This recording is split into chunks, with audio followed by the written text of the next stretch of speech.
Je lis du livre de Luc, chapitre 1er, au verset 16, ce qui suit.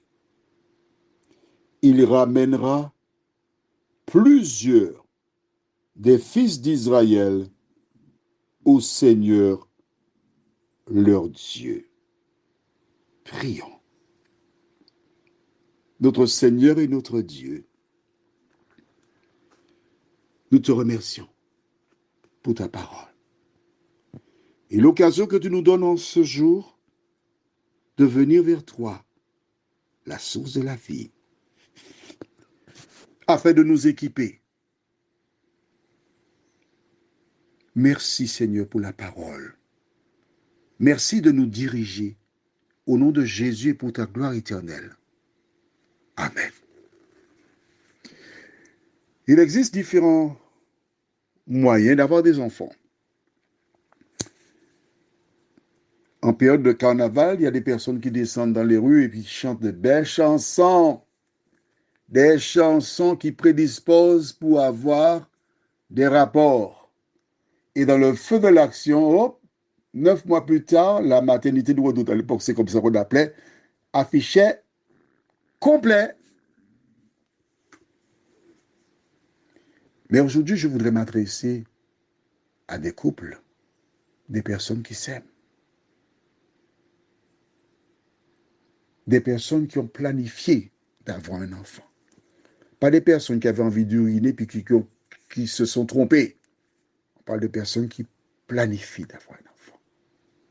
Je profite pour dire, lorsque des personnes se marient, ce n'est pas une bonne chose d'avoir un enfant dans l'année du mariage.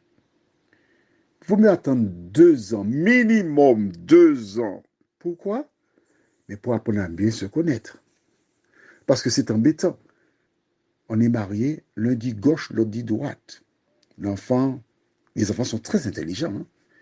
Et ils savent exploiter à merveille le dicton créole, la pakba befka jambé. Là où il y a une solution, les bœufs sortent, prennent la fuite.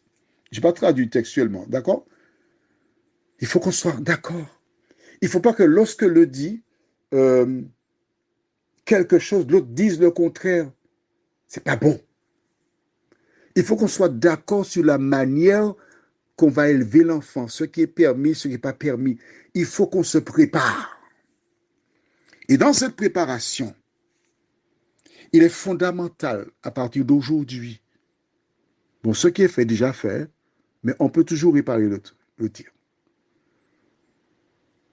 Il faut que l'on puisse parler à l'enfant et lui dire ce qu'on attend de lui. Quand les enfants sont nés, avant leur naissance, j'avais un contact avec le ventre et je parlais le soir. Je leur dis, écoute, voilà ce qu'on attend de toi. Et là, j'aimerais que tu puisses parler au bébé dans le sein de la mère et lui dire, écoute, ce que j'attends de toi, c'est que tu apportes la paix, la tranquillité. Lorsqu'il y a un problème quelconque, que tu prennes le temps pour réfléchir et apporter des solutions. Que penses-tu? En fait, quand l'ange a parlé à Zacharie, il a dit c'est cela. Mais on voit que Dieu a un plan pour l'enfant à naître. Dieu a aussi un plan pour l'enfant qui naîtra de ton épouse et toi. Mais il faut que toi, tu sois conscient des possibilités et que tu travailles en conséquence. Prions. Notre Seigneur, notre Dieu,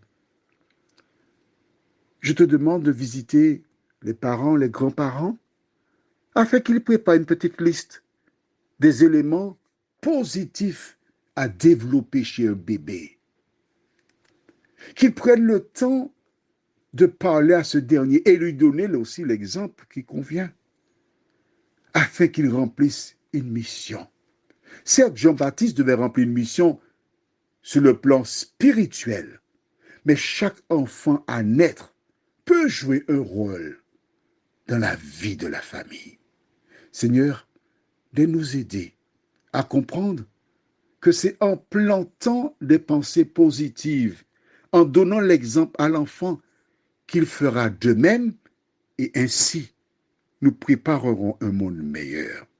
Merci de nous accompagner, nous t'en prions. Au nom de Jésus, pour ta gloire éternelle. Amen. Je te souhaite une bonne journée.